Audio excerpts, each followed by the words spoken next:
That night at the Tonight Show, Rosalía saw a face in the audience, and that face changed everything. Jimmy froze, the orchestra went silent, and 300 people held their breath. The Tonight Show starring Jimmy Fallon. Studio 6B at 30 Rockefeller Plaza. A Thursday night in October. The kind of evening that usually followed a predictable rhythm: monologue, sketch, musical guest, interview, goodnight. Television perfection orchestrated down to the second. Rosalía was the musical guest. The Spanish superstar who'd taken the world by storm with her fusion of flamenco and modern pop. She'd already performed her latest single, a hauntingly beautiful piece that had the audience on their feet. Now she was sitting in the guest chair beside Jimmy's desk for the interview portion, relaxed and smiling, her avant-garde outfit shimmering under the studio lights. Jimmy was in his element. The jokes were landing. The audience was laughing. Rosalía was charming, telling a story about recording her album in Barcelona, her English accented but confident. Everything was going exactly as planned. And then, mid-sentence, Rosalía stopped talking. Her eyes had drifted past Jimmy, past the cameras, toward the tiered audience seating on the left side of the studio. Her smile faded. Her hands, which had been gesturing animatedly, slowly lowered to grip the armrests of the orange guest chair. Jimmy noticed immediately. "Rosalía? You okay?" She didn't answer. She was staring at something, or someone, in the third row of the audience section. Her entire body had gone rigid, her breathing suddenly shallow and quick. The studio fell into confused silence. Questlove looked up from his drums. The Roots exchanged glances.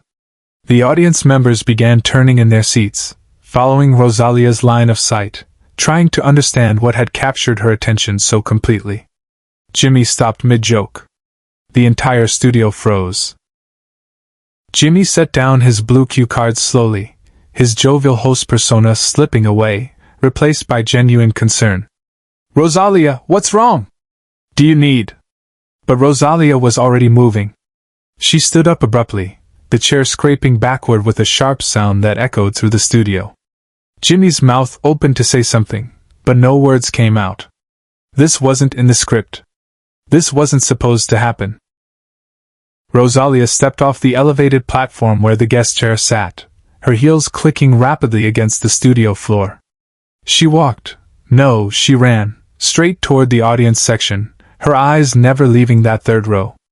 The cameras scrambled to follow her, operators frantically adjusting their angles. The control room erupted into chaos, directors shouting into headsets, producers trying to decide whether to cut to commercial. But no one gave the order. Everyone was too stunned, too curious about what was happening. The audience parted instinctively as Rosalía approached, people leaning back in their seats to create a path. Some whispered to each other. Others pulled out phones. Most just stared in complete bewilderment. Jimmy stood behind his desk, both hands gripping its wooden edge, utterly paralyzed. In 11 years of hosting The Tonight Show, through countless surprise guests, spontaneous performances, and unscripted moments, he had never, not once, had a guest simply leave the interview and walk into the crowd. Rosalía reached the third row and stopped in front of an elderly woman with gray hair pulled back in a simple bun. The woman sat perfectly still, both hands now clasped over her heart, her weathered face showing shock and disbelief. Her eyes, behind simple wireframe glasses, were wide and already filling with tears. She was dressed modestly, a cardigan over a floral blouse, the kind of outfit that spoke of practicality rather than fashion. The studio's overhead lights illuminated the scene with brutal clarity. Every camera in the building was now pointed at this moment. The control room had fallen silent, producers no longer shouting, just watching their monitors with the same confusion and fascination as everyone else. Rosalía dropped to her knees in the narrow space between the rows of seats. The elderly woman's hands flew to cover her mouth. A choke sound escaped her throat, half gasp, half sob. Rosalía reached forward and took those trembling hands in her own. "Abuela?" Rosalía's voice cracked, barely audible but caught perfectly by the boom microphones overhead. "Abuela eres tú?" The woman nodded, tears now streaming freely down her lined cheeks. Rosalía, she whispered. Mi Nina. Mi pequeña Rosalía. The studio erupted, not in applause, but in that collective gasp that happens when hundreds of people simultaneously realize they're witnessing something profound. Some audience members started crying. Others leaned forward, hands over their hearts, sensing the gravity of what was unfolding. Jimmy Fallon stood frozen behind his desk, his eyes glistening with tears he wasn't even trying to hide. Questlove had set down his drumsticks. The Roots were watching in reverent silence. The cameras kept rolling because no one knew what else to do. Subscribe and leave a comment, because the most powerful part of this story is still ahead. To understand what happened next, you need to understand what happened 23 years earlier. Rosalía Villatobella wasn't always Rosalía, the global superstar with millions of fans and Grammy Awards. She was once just Rosalía, a little girl growing up in Sant Esteve Sesrovires, a small town outside Barcelona, with a voice that seemed too big for her tiny body. She was raised primarily by her grandmother, Carmen Vila. Rosalía's parents both worked long hours, her father in a construction business, her mother as a shopkeeper. It was Carmen who picked young Rosalía up from school, who made her dinner, who sat with her while she did homework, who listened to her sing. And Rosalía sang constantly. In the car. In the shower. While doing dishes. While walking to the market. She had discovered flamenco music at age 7, and it had become her obsession. She would play recordings of legendary flamenco singers on her grandmother's old cassette player, trying to mimic their voices, their passion, their duende, that inexplicable quality of soul that separates good flamenco from transcendent flamenco. Carmen encouraged this obsession completely. She herself had been a flamenco dancer in her youth, performing in small tablaos in Barcelona before marriage and children had pulled her toward a more conventional life. She saw in her granddaughter's voice something special, something worth nurturing. "You have a gift, Mija," Carmen would say, holding Rosalía's face between her worn hands. "A real gift. Don't waste it. Don't let anyone tell you it's not important. Your voice can move people. That's sacred." For 8 years, this was their routine. Carmen would pick up Rosalía after school, they'd go back to Carmen's small apartment, and Rosalía would practice while her grandmother cooked dinner. Carmen would offer feedback. "More feeling in that verse, let the note breathe, don't rush the compass." The kind of detailed coaching that only comes from deep knowledge and deeper love. When Rosalía was 15, she auditioned for a prestigious music conservatory in Barcelona. It was a long shot. Hundreds of applicants for only 20 spots. But Carmen insisted she try. "What if I don't get in?" Rosalía had asked, terrified. "Then you try again next year," Carmen said simply. "But you will get in. I know you will." Rosalía got in. Full scholarship. Her parents were proud but practical. It was a good opportunity, but music was still an uncertain career. Carmen was different. She cried with joy. She held Rosalía and said, "This is just the beginning. You're going to be extraordinary." The conservatory was demanding. Long hours of practice. Music theory. Performance technique. Rosalía threw herself into it completely, visiting her grandmother every weekend to share what she'd learned, to perform new pieces, to seek that constant encouragement only Carmen provided. Then, in Rosalía's second year, Carmen got sick.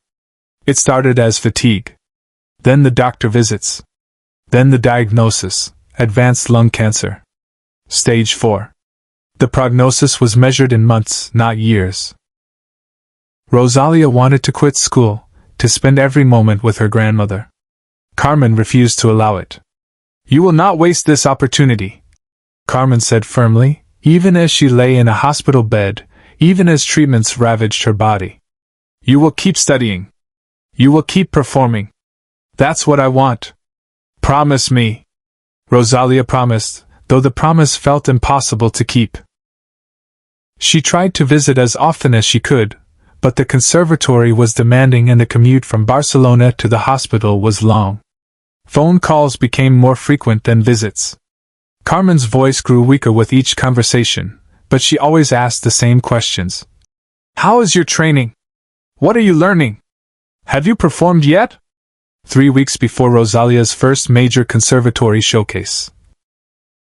A performance that would determine scholarship renewals and could potentially attract attention from industry professionals.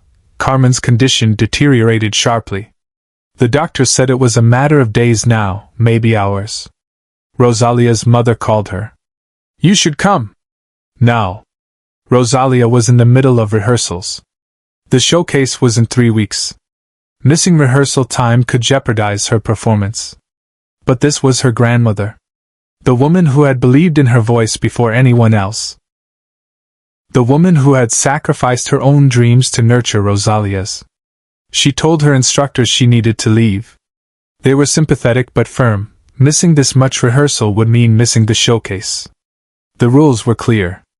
If she wanted to perform, she needed to stay.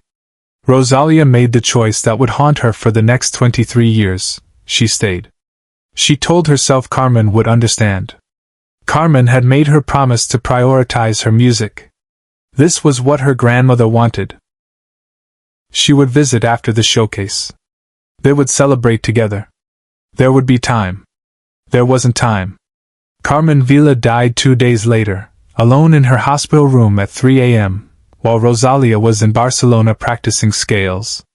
Rosalía made it back for the funeral. She gave a eulogy that barely made it through. She stood at the cemetery in the rain and felt the weight of her choice crushing her. She'd chosen her career over her grandmother's final moments. The woman who had given her everything, and Rosalía hadn't been there when it mattered most. After the funeral, Rosalía threw herself into her music with almost manic intensity. She performed at the showcase and was brilliant. Industry people noticed. Opportunities began appearing. Within 5 years, she was recording professionally. Within 10, she was internationally known. Within 15, she was a global phenomenon. But she never forgot that choice. Never forgave herself for it.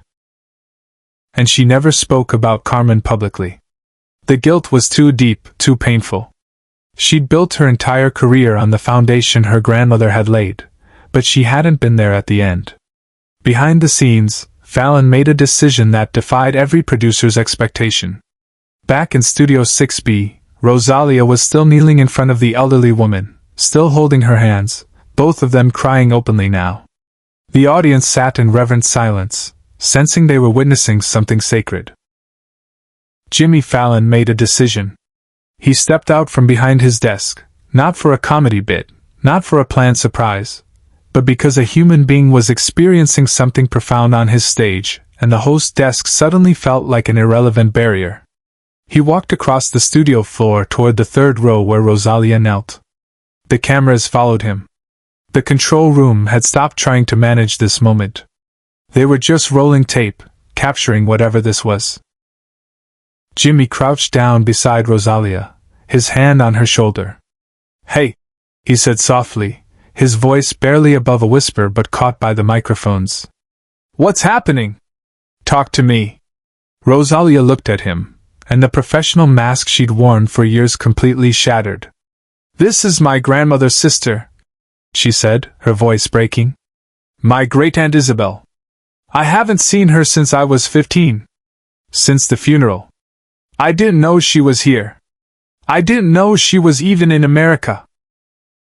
Jimmy looked at the elderly woman, who was nodding through tears. I surprised her, Isabel said in heavily accented English.